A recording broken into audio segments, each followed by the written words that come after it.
Yeah, dear student friends, I have come once again with one more presentation. Of course, as a summary to all these topics that we have discussed so far as a part of our IoT fundamental discussion, and specifically the chapter number 1, right? So, just to quickly review what we have done in the previous presentation, we have seen some of the communication technologies that we come across in our IoT scenario, specifically the wired communication technologies, right? What are the different wired communication technologies that we use, including your, UART or USART, Universal Asynchronous Synchronous Receiver and Transmitter, then SPI, that is the Serial Peripheral Interface, then I2C bus, right? I2C bus, that is called as inter-integrated circuits. Then we have seen wired USB, right?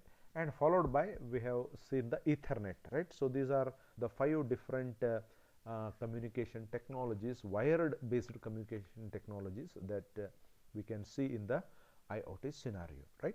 Now, as I've already told you in the previous presentation, let us have a quick comparison, as you can see right from my presentation slide here, right?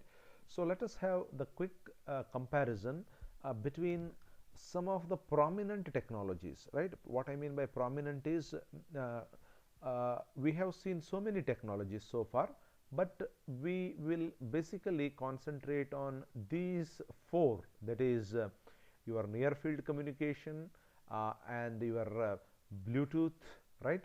Then Zigbee and your Wi-Fi, wireless LAN, right? So these 4 communication technologies we will have the comparison, because these are the 4 technologies which have been very frequently used in our wireless or sorry, in our IoT communication scenario, right? So now let us quickly look into these things. Let me first slightly zoom these things so that you should be able to view these things carefully, properly. So there are certain properties based on which these communication technologies are required to be compared. So the first one is IEEE protocol. So NFC not applicable, right? So as long as Bluetooth low energy is concerned, 802.15.1, Zigbee 802.15.4, and your wireless LAN, so 802.11z, right? So these are the protocols, IEEE protocols, which define the Bluetooth or Zigbee or wireless LAN communication. Okay, then the second one, the data transfer rate. So probably here you should be able to make the proper comparison, right? So your NFC less, okay, let us not worry about the number there, okay, let us not worry about these numbers, right? But when you start comparing, we have to have the relative comparison, right? So now 106 kilobits per second in NFC, up to 1 megabits per second in Bluetooth, right? And as long as Zigbee is concerned, at different frequencies you have different rate of data transfer, as you can see, 250, 40, 20 kbps. And if you look at wireless LAN, okay, among all these, so the wireless LAN has got the highest data transfer rate, up to 54 mbps. In this way, so probably you can consider the wireless LAN or your Wi-Fi, where you have got the electromagnetic signals. I have already spoken about these things, right? So which travel at the speed of light. That is the reason why you get the maximum speed among all these 4 technologies. Okay, then coming to the form factor, right, or the range. This is what is called the range of data communication. So NFC, as the name itself suggests, it is 10 to 20 centimeter. Bluetooth also, it is relatively small. I have already spoken about this. I really do not want to give any specific numbers here, because that keeps changing with technology to technology, right? So compared to NFC, Bluetooth is definitely better, right? And Zigbee 10 to 200 meter, 10 meter to 200 meter, so definitely this is better here. And definitely your wireless LAN is much better, I mean larger, as long as the communication is concerned. I mean the communication or the data transfer distance is concerned, right? Now coming to one more point, which you have it as the power dissipation, right? So in the power dissipation, as long as your first one, that is NFC, is concerned, you have got the minimum power dissipation. Okay, one second, I'll just zoom it down so that you can see it properly. Okay, right. So now you can see here, as long as the power dissipation is concerned, it is very low in your NFC, near field communication device. Okay, then you can see as long as the Bluetooth is concerned, right, lower than Zigbee, much lower than wireless LAN, right, that is 802.11. so this is where you make the comparison, right?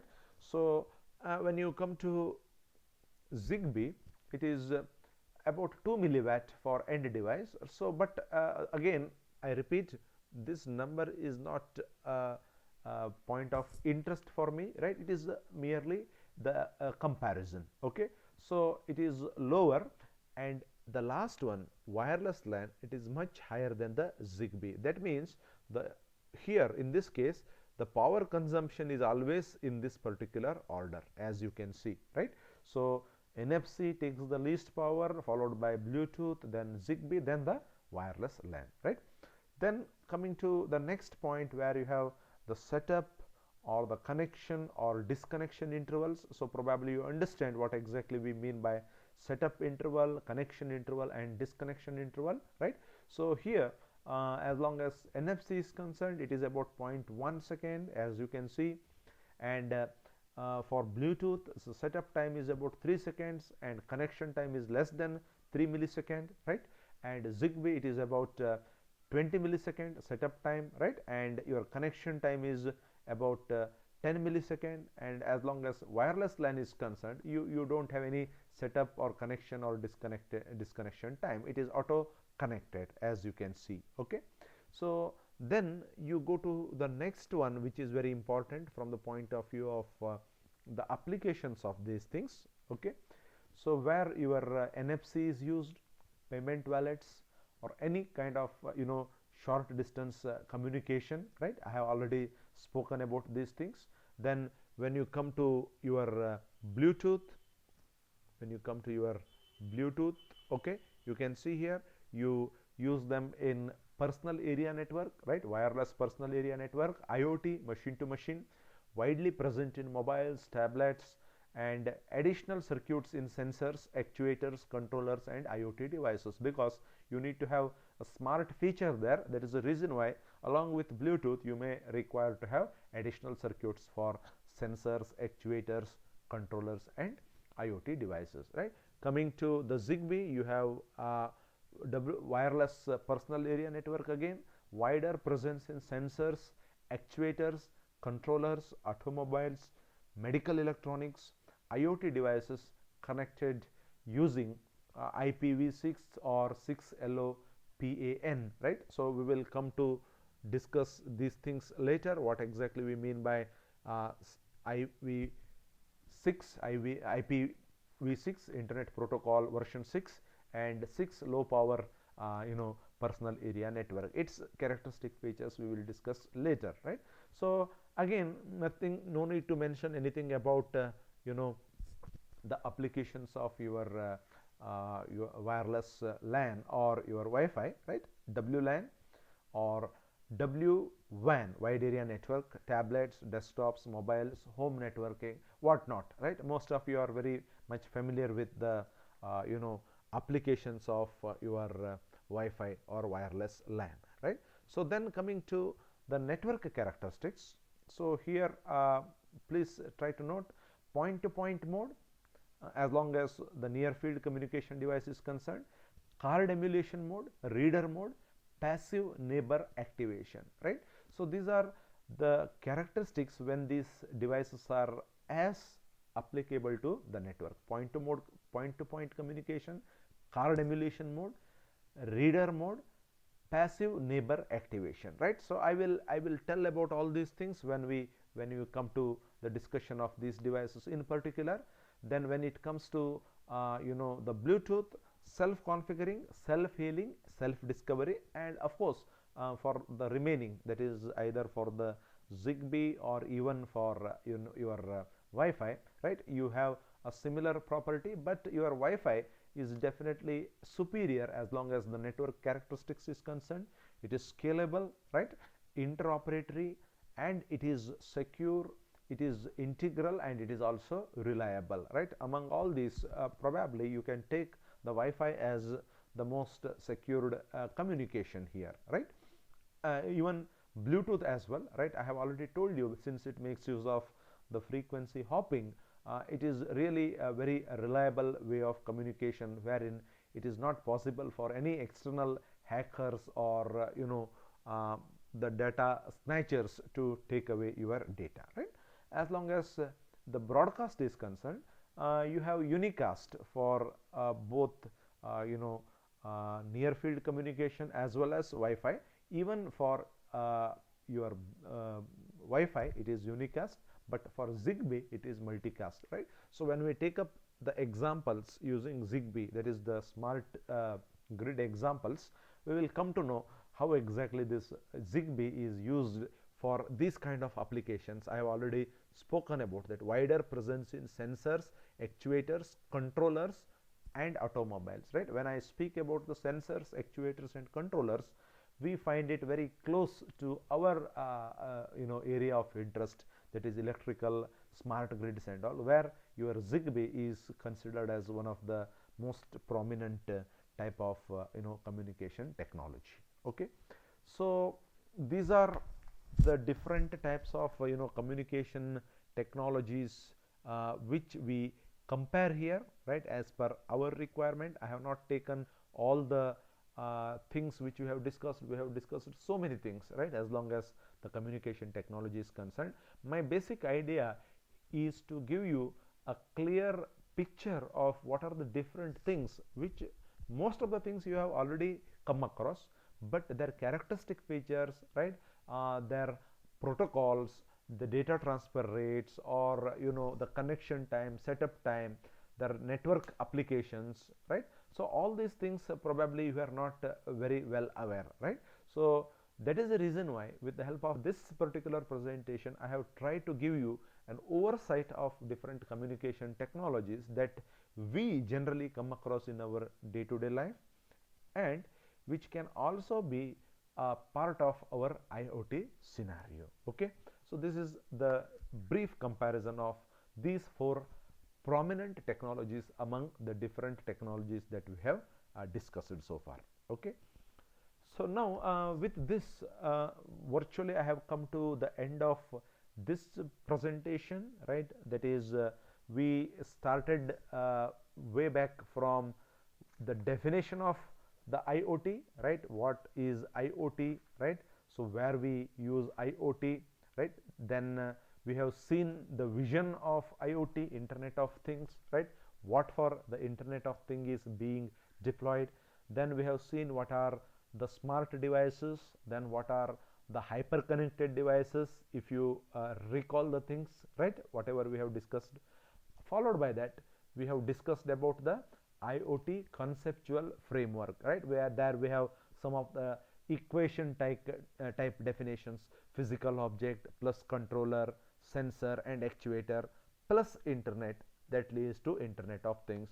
Then we have got some more kind of definitions like gather plus enrich plus stream, manage, acquire, organize, analyze, so which leads to your IoT.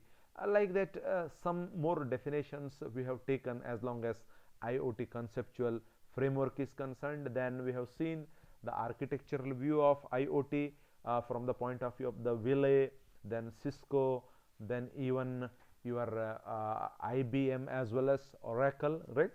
So we have seen some of the similarities in the different layered approaches among all these four proposals.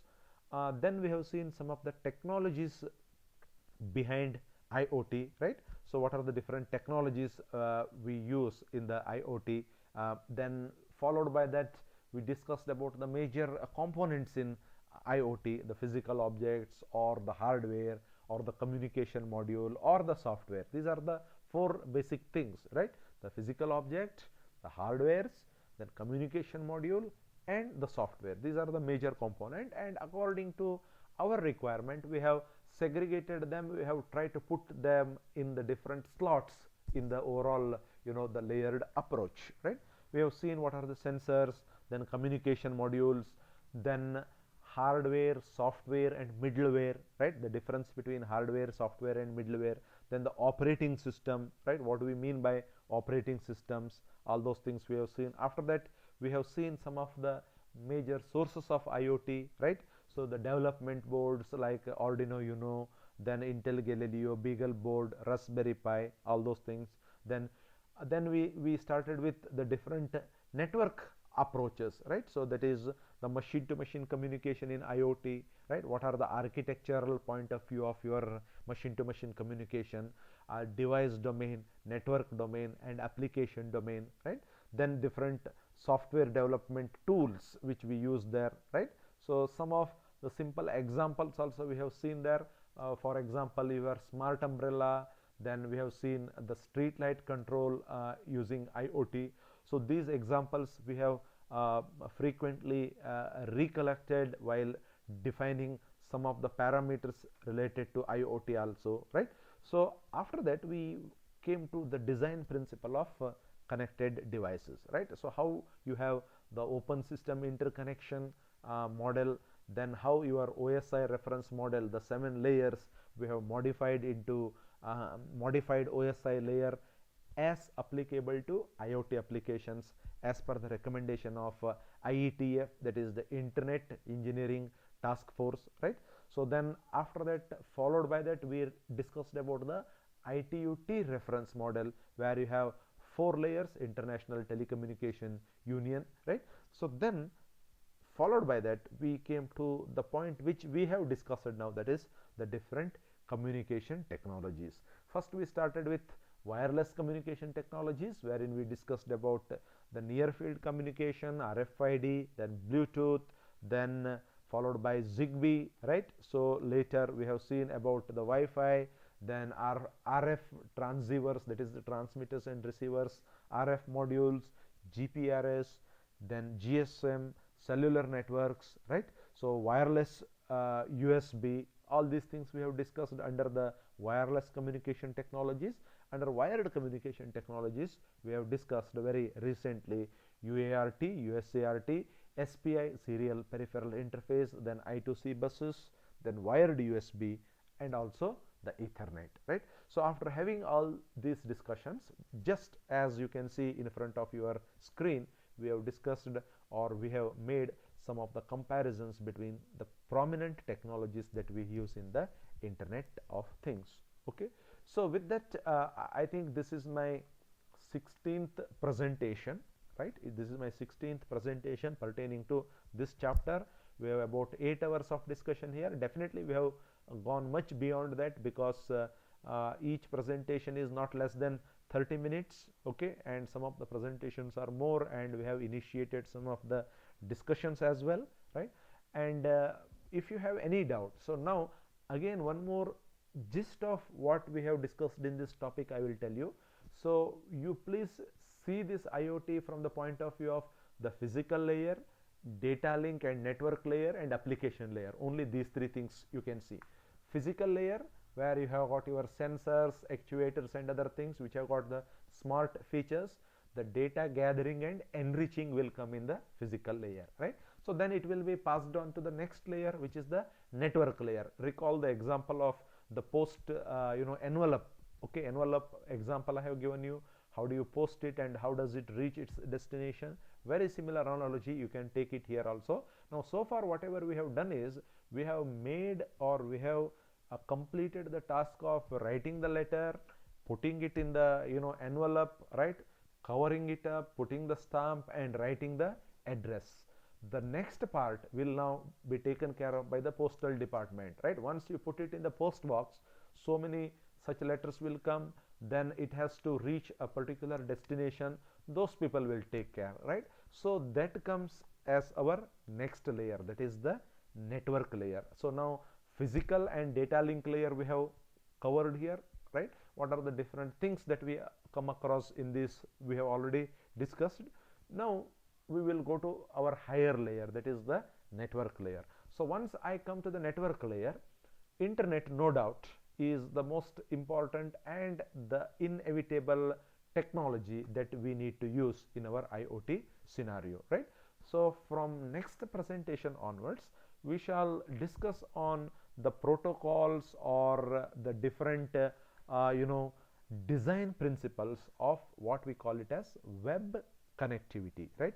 When you connect it to web, what exactly we will be able to do, how you have your protocols, how the data whatever you have read in your basic physical model or physical layer, which probably you have enriched also, so how it gets transmitted over the internet, what are the different protocols that you need to study, right? And particularly these things are to be seen from the point of view of IoT machine to machine communication, right? So there are different other protocols for the other type of connectivity, your email or your different other aspects which you make use of the internet. But here our requirement is very much customized because we are very specific to a particular application in our IoT, right? So those things probably we shall start discussing from our next presentation, because I don't want to mix up this with that right now. So again, you can quickly recall whatever you have studied so far. Please have the proper synchronization or the sequence of the parameters that we have discussed, and this should serve as the prerequisite for you to look into the other aspects as long as the network layer is concerned. So once you come to the network layer, probably our complexities because we are the electrical and electronics engineering students, right? Our complexities will slightly increase, and wherever you need the prerequisites for us to discuss the things, definitely I would spend more time there. And once our basics are clear, then only we will go with the different protocols, especially in the network layer, right? So probably a basic course on the communication or the computer networks, if you had undergone, so these things would not have been required. But since we have directly started with the IoT, some of the prerequisites are very essential for you to understand the different protocols, especially in the network layer. Okay, so for the time being we will stop here, and in this entire topic, the first topic whatever we have discussed, right, if you have any doubt or any clarification, right, you please get back to me. We will have a detailed discussion right now, right? Here I will stop now. Thank you.